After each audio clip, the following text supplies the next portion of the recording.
Et si toute notre perception du temps n'était en fait qu'une illusion? C'est une idée assez folle, mais fascinante qu'on va explorer ensemble. Une idée qui nous vient du travail d'Eckhart Tolle. Alors, pour commencer, voilà une question simple en apparence, mais assez vertigineuse. Si on part du principe que notre vie entière se déroule en un seul et unique instant, de quel instant s'agit-il? Gardons ça en tête, c'est un peu notre fil rouge. Bon, alors on plonge directement dans la première grande idée. On pourrait appeler ça le pillage du temps. Voilà le cœur du problème. Dans notre tête, c'est très clair. Il y a le passé, le présent, le futur. Une belle ligne droite. Sauf que la réalité, elle, est beaucoup, beaucoup plus simple. En vérité, il n'y a que maintenant. Et puis encore maintenant. Et toujours maintenant. Et le truc, c'est que cette illusion, elle a un vrai coût. Parce qu'en étant toujours coincé mentalement dans le passé ou obsédé par le futur, eh bien on résiste à ce qui est, tout simplement. Et ça crée quoi? De l'inquiétude, de l'anxiété, une tension permanente, bref, une insatisfaction constante. Et le pire, c'est qu'on passe complètement à côté de la seule vie qui existe, celle qui se passe là, maintenant. Ok, donc comment on fait pour sortir de ce piège? La clé, c'est de comprendre ce qu'est la seule et unique réalité. Le moment présent, qu'est-ce que c'est au fond? Eh bien, c'est la seule chose qui ne change jamais dans la vie. Pensez-y, tout change. Les gens, les situations, tout. Mais il y a une seule constante. Tout se passe toujours maintenant. C'est littéralement le seul endroit d'où l'on ne peut jamais partir. Et cette citation, elle résume ça parfaitement. Le passé, le futur, ce ne sont que des constructions de notre esprit, des pensées. Quand on se souvient de quelque chose, on le fait où? Maintenant. Quand on imagine le futur, on le fait où? Maintenant.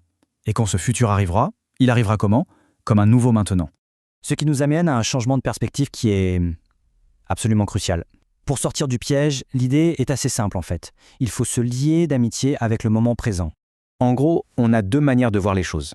Soit on considère le moment présent comme un ennemi, un obstacle pénible qu'il faut surmonter pour enfin arriver à ce meilleur futur qu'on imagine, et ça, c'est la recette pour l'anxiété. Ou alors, on peut l'accueillir comme un ami, un allié, et là, tout change. Le présent devient la base, le socle, et on se sent bien, on se sent chez soi, peu importe où on est. Alors là, attention, il y a un malentendu très courant. Accepter le maintenant, ça ne veut absolument pas dire être passif ou tout laisser tomber. Non, en fait, c'est même tout l'inverse. C'est là que se trouve le vrai pouvoir. Voilà la clarification qui est super importante. Accepter, ça veut juste dire arrêter de se battre contre la réalité de cet instant. Et pourquoi on ferait ça? Parce que logiquement, ce moment, il est déjà là. Il est ce qu'il est. Essayer de lui résister, c'est comme essayer de pousser un mur. C'est une perte d'énergie totale. Et c'est ça le point clé. C'est seulement en disant oui à ce qui est, là, maintenant, que l'on peut agir efficacement. Quand on s'aligne avec le courant de la vie, l'action qui en découle est puissante. Elle vient d'un endroit calme, centré, et plus du tout de la frustration ou de la tension. Bon, maintenant qu'on a posé ces bases, on va aller un cran plus loin, un cran plus profond. On va explorer ce qu'est notre identité, mais vraiment au fond, au-delà des pensées, au-delà des situations. C'est quoi la nature de l'être? La plupart du temps, on s'identifie à ce qu'on pourrait appeler le contenu de notre vie. C'est-à-dire nos pensées, nos émotions, les événements qui nous arrivent. On finit par croire que la somme de tout ça, c'est nous. Mais, et c'est là que ça devient vraiment intéressant, ce contenu, ce n'est pas qui on est vraiment. La véritable identité, ce n'est pas le film, c'est l'écran. C'est l'espace de conscience dans lequel tout ça se déroule. C'est le moment présent lui-même. Réfléchissons-y une seconde. Ce sentiment d'exister, tout simple, ce « je suis » qui est là avant même qu'on pense à quoi que ce soit, est-ce qu'il a déjà changé?